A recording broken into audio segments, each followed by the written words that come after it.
My dad and stepmom tried to steal the last thing my late mom ever gave me. So I made them confess on their knees. I never thought those words would come out of my mouth. Even now, saying them makes my chest tighten. You know when you lose someone, and you think the worst is over? I thought that when my mom passed. I was wrong. The real heartbreak came after. Mom died of cancer when I was 23. She fought it for years. Radiation, chemo, surgeries, always with that same soft smile that said, "Don't worry about me, Riley." I didn't realize until she was gone how much she'd been holding us all together. When she passed, the world went quiet. The air in our house felt heavier, like grief had moved in permanently. Mom left me the house. She'd told me about it a few weeks before she died in one of those whispered hospital conversations you don't forget. "This house is yours, baby," she said, squeezing my hand. "Your father has his own life now. But this was our home. Promise me you'll keep it." I promised. I meant it. Dad and Mom had been divorced for 6 years by then. He'd married Sandra, my stepmom, barely a year after the divorce. I never liked her, but I tried. Mom used to tell me, "Don't hold your father's choices against him." So I smiled at family dinners, brought her flowers on her birthday, pretended it was all fine. It wasn't. After the funeral, Dad started coming around more. At first I thought it was because he missed Mom too. He'd sit at the kitchen table, hands wrapped around a mug of coffee, eyes red. "Your mom was a good woman," he'd say, and for a moment I believed he still had a heart. But then the question started, subtle at first. "So, you got the house in her will? You planning to stay here long? It must be expensive to keep up, huh?" I didn't see it then, but every word was a thread in a plan he was already weaving. A few weeks later, Sandra started calling me. "Sweetheart, your father about you living alone in that brippy house," she'd say, her voice syrupy sweet. "Wouldn't it make sense to sell it? You could get something smaller, cozier." I laughed it off. "No thanks," I told her. "I'm fine." But she didn't stop. Then one morning, I came home from work to find them both in my driveway, their car packed like they were moving in. "We thought we'd stay a few days," Dad said. No warning, no asking. They just walked in, acting like they owned the place. I told myself it was temporary, that they were grieving in their own weird way. But days turned into weeks, and suddenly, I was a guest in my own home. Sandra started rearranging things. She took down Mom's photos, repainted the living room, donated Mom's favorite chair without asking. Every time I protested, Dad would say, "She's just helping, Riley. Let her make it feel fresh." Like erasing my mother was some kind of home improvement project. The breaking point came one night when I overheard them in the kitchen. I was halfway down the stairs when I heard Sandra whisper, "Once the paperwork clears, it'll all be ours." My stomach dropped. "Riley doesn't suspect a thing," Dad said, his voice low and steady. "The lawyer thinks I'm just helping her handle the estate. She won't even notice until it's too late." I remember gripping the railing so hard my nails broke. My own father, the man who taught me how to ride a bike, who bandaged my knees, plotting to steal the only piece of Mom I had left. That night I couldn't sleep. I kept hearing Mom's voice. "Promise me you'll keep it." I sat in her old chair, staring at the moonlight on the floor, and something inside me hardened. I wasn't going to let them take it. Not quietly, not kindly. I didn't confront them right away. Instead, I played dumb.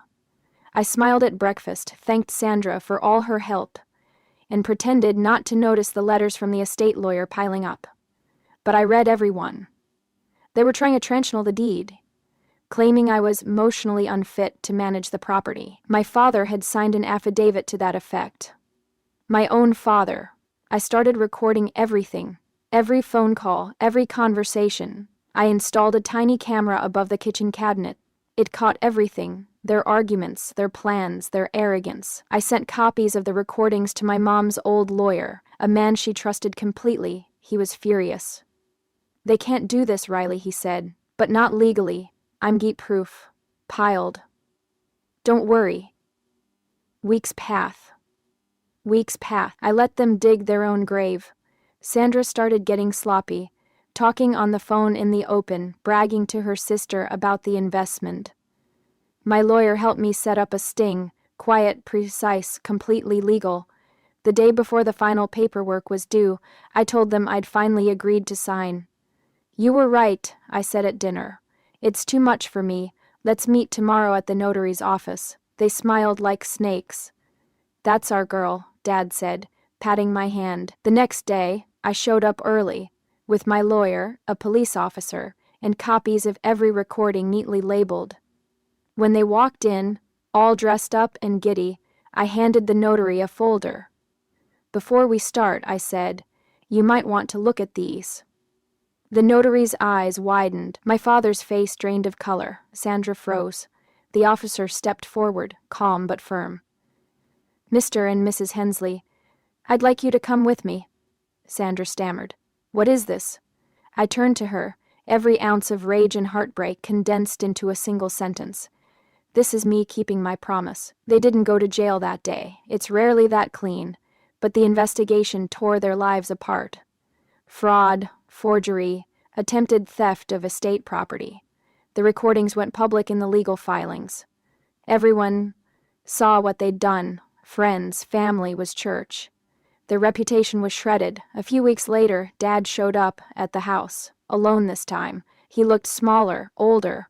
He stood on the porch, holding his hat like man begging for something he didn't deserve. "Riley, I just want to talk," he said.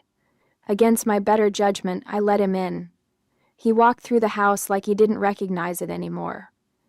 When he reached the living room, he looked at Mom's photo on the mantel, the one Sandra had thrown in a box months ago. "She'd hate me if she could see me now," he whispered. I didn't say anything. The silence stretched until it hurt. Then I told him, "She saw you long before this, Dad." He just didn't see her. He sank to his knees, right there, in the house my mother built with her own hands, the house he tried to steal. Tears streamed down his face. "I'm sorry, Riley," he choked out. "I don't know why I did it. I wish I could say I forgave him right then. I didn't, but something inside me shifted. I wasn't angry anymore, just tired." I told him, "You can leave now, but I want you to know you'll never own anything in this house again. Not a single inch, not even the air." He left without another word. Sandra filed for divorce a month later. Dad moved into a tiny apartment across town. I heard he started going to therapy. I don't know if it's guilt or loneliness that keeps him up at night, but I know this much: he'll never escape what he did. Every time he closes his eyes, he'll see me standing there, his daughter, the one he betrayed, watching him fall apart. As for me, I still live here.